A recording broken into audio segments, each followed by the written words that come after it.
Hi, good merry morning. So, I am Anna Imagination with the Healing Garden. Thank you so much for joining me this morning. I made the promise yesterday that I'm going to be doing a lot of videos on love and romance, and I'm going to talk a lot about that. And this morning, I'm going to focus specifically on relationships and my perspective and my view on relationships because it is really out there. It's very different, it's not conventional, and I love it. And I was doing some mental work this morning and I finally was able to put it all together. But before we do anything, I'm going to close this window because I like to see. Okay. So, relationships are, in my opinion, everyone in the world has the cart before the horse. And I have always been like this. I have always thought this is how I am with relationships. And I didn't realize it was different until this last relationship that I was in when my partner fell out of love with me. Well, he didn't fall out of love with me. We had issues, things got difficult, and we decided to take some space. But when we took some space, there was a lot of one foot on sea, one on shore. It was very, I want the relationship, I like you, but there's a lot of problems. So instead of breaking up, we took space. And that's where we are now is he's on walkabout, he's healing, and I'm taking care of my mental shit, and then we'll come back together. But this is really what I want to show you. This is where it gets fun. So I'm analyzing it and I'm going, what is it that everybody else is doing that's different from what I'm doing? And I realized what it was this morning. So when we are 5 and 2 and 10, especially girls, we have this concept in our head of I'm gonna find dream man X and I'm going to have a marriage and I'm going to have children. I'm going to have, and they will start fantasizing. And I was one of them. I used to do this. And they will piece together this ideal marriage, this ideal concept of a relationship. And they don't know who they're going to share it with. They have this relationship. And I don't know what happened to me. By the time I was 12, I'd thrown it away. I had no interest. I started dating men. Well, not dating, I was 12. I started to think completely differently by the time I was 12 years old. So, what normally happens is girls, and my sister did this. She fantasized and she had this ideal relationship. And then she pursued somebody, anybody who she could just plug into the fantasy. She would go into the dating world and she would pick somebody up and plug him into her fantasy. And the problem that she ran into was no one was interested in her. So she was almost 30 before she found her first relationship. Not quite, but she was late. She was very late and she had a lot of hysteria, a lot of anxiety because she's like, "Oh my god, I'm 30 and I'm not married yet with kids." And so she felt there was something wrong with her and very, very old mentality. But I watched her, she had this ideal relationship dream, and when she started dating, it wasn't I'm going to find the man to match me. It was I just need character X to plug into my fantasy and I'll take anyone who has me, who wants the position. She's dating the relationship. She's in love with the relationship. She just needs some guy to plug it in. And when women, I don't know about men.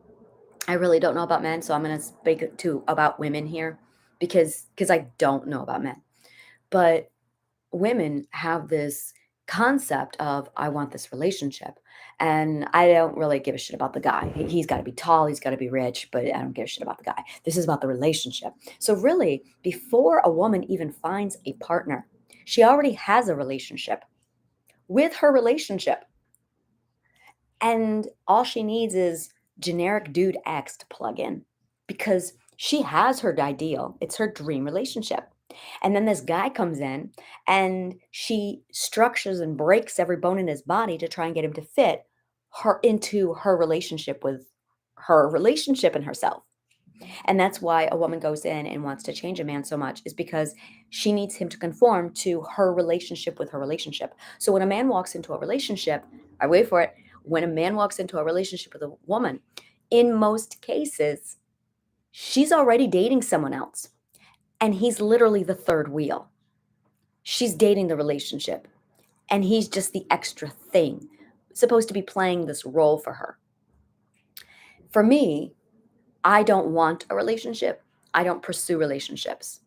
I'm very happy single. I love being single. I love my single life. I love being able to choose what I want to buy without having to have an argument.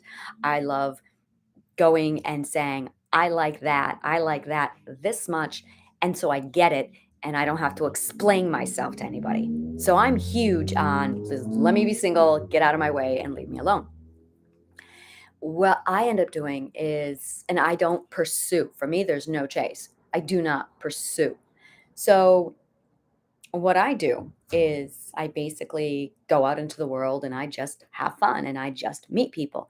Now, if I meet the right guy, then I will be inspired to want a relationship with him. And I don't care what the relationship looks like as long as it's healthy. And it can be as weird and different as possible. But I don't care what the relationship itself looks like, so long as it's healthy. And yeah, that's it. That's really my only requirement, is that whatever we do create together, it's healthy.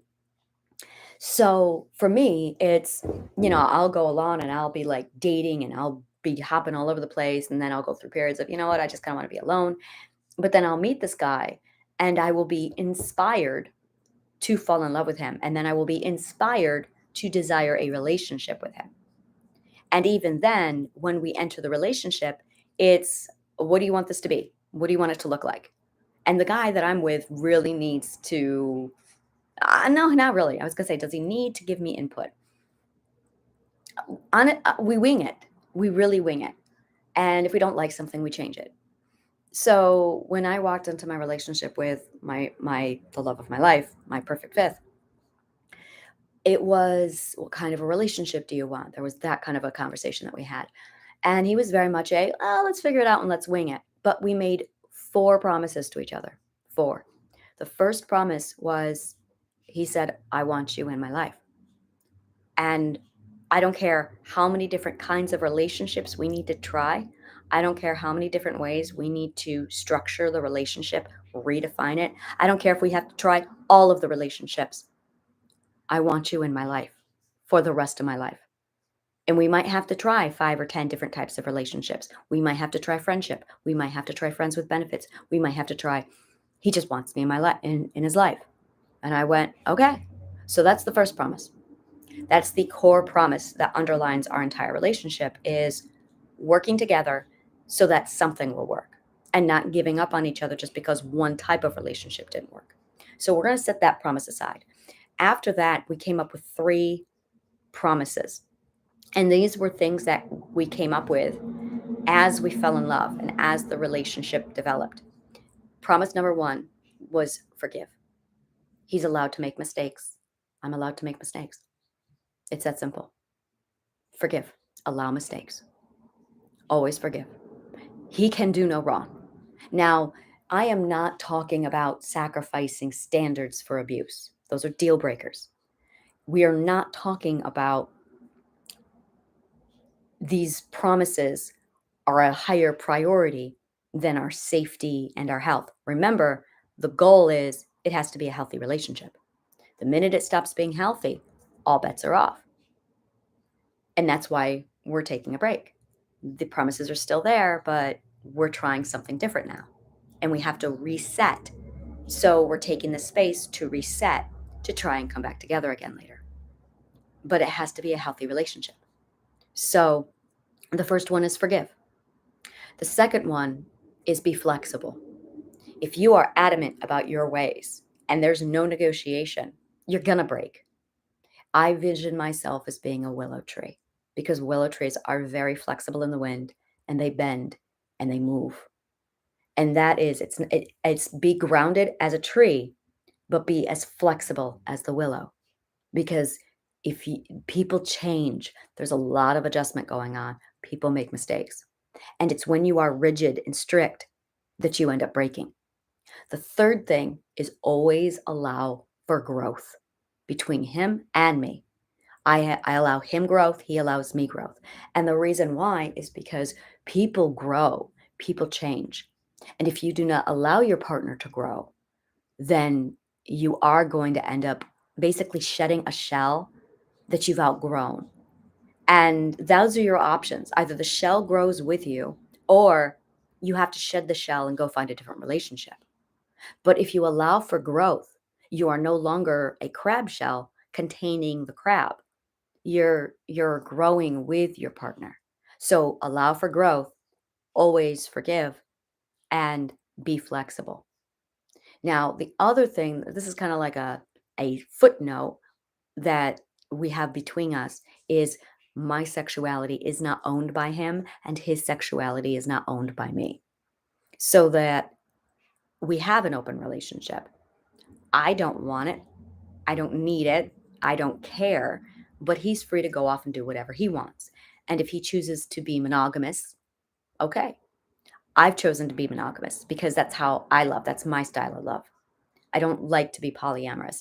The way he puts it is I'm monogamish-ish. And that's exactly it. He's my primary partner. I am sexually committed to him. I am emotionally committed to him. I am on this and I'm satisfied. I have never been more satisfied.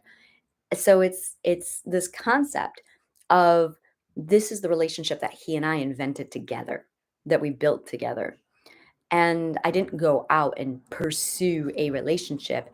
I just he inspired a relationship out of me. And when he and I started to go through that rough part where we decided to take space, I had everyone and their grandmother telling me, you need to move on. You need to go have sex with random guys. Oh, good God, the advice that came in. So and I should just go down. I need to do a list, like a whole 10 worst advice I've ever gotten about recovering from relationships. And that caused me more pain than the breakup. The advice caused me more pain than the breakup. The advice caused me more pain than the relationship ever did. The advice, because I had my cognitive core with my five elements, and my beliefs were X. And my beliefs are not understood by a lot of people because I don't put the cart before the horse. Because I don't think I need a relationship. I'm dating a relationship and I need some guy to just fill in the blanks. I don't do that.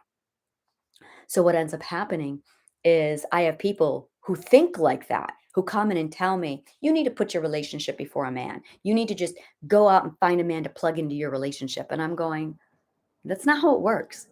If he and I break up, the relationship dies with him. The desire to have a relationship dies with him. The desire to be in a relationship dies with him. I have to find a man who inspires love and a relationship inside of me, but I'm not going to go looking for it because it's the man or the partner that I'm looking for if I want it, but I don't. So I have a very backwards way of looking at relationships. And the problem that I have with the current status quo of what's accepted for the norm in society is 50% of divorces and or marriages end in divorce because of this. There's a lot of unhappy people out there. In fact, relationships and love is the number one cause of mental illness and pain because people are dating relationships before they're actually looking for a partner, before they actually have the partner. Because people are in love and married to a relationship without realizing that it's the partner they need to be in love with. They're just looking for some guy that they can plug into the equation. And if a woman is very much conditioned in the society that if she's single, there's something wrong with her. Really, that is a huge chunk of it. If she's single, there's something wrong with her. Oh, she must be mentally ill because she's single. So there's this real dirty mentality that comes from the patriarchy about what women need to be doing in relationships and how they should be pursuing relationships. So now I see women like my sister who are in turmoil and mental anguish and despair because they're not married by 30. And it's and I went through it when I was 40 and divorced. I was like, "Oh my god, I'm 40 and I'm not in a relationship." And I did have that patriarchal societal twist in my head that I had to, because of toxic beliefs, that I had to address and throw out. And the more I realized that I had more toxic beliefs implanted in my head about relationships than anything else, the more I started to remove them and go, "That's not my belief. That's society's belief. My belief is that I don't want a relationship. I don't want a man to complete my life. I In fact, one of the things I love about my partner is the fact that I have him and I don't ever again have to deal with love. I love it. It's so ideal for me. I don't have this constant pressure of having to go out and look for something. He's here and I love him and I don't need him to love me back. I don't need other people to step in and tell me how I should or shouldn't love. And if he and I don't work out, any pursuit of a relationship dies with him. Like it's wonderful. It's absolutely liberating. So just food for thought. That is my perspective on relationships when I'm on this side of it and I'm looking out. And yeah, like, don't structure this concept of a relationship around what you want. It's about the man or it's about the partner. And I don't know how men are. I really don't. I have no idea what kind of societal pressure is on a man. I'm under the impression that their societal pressure is get a job and go make money. Get a job and go make money. And for a woman, it's go get married and have babies. So I don't know. I really don't know how it is with men. I really don't. I would love to talk to a few men about it and like, where's your societal pressure? How do you feel with relationships? And I know there's a lot of guys out there who have told me, "Oh my god, my parents are on me to get married because they want grandkids." And they shrug it off. They want nothing to do with it.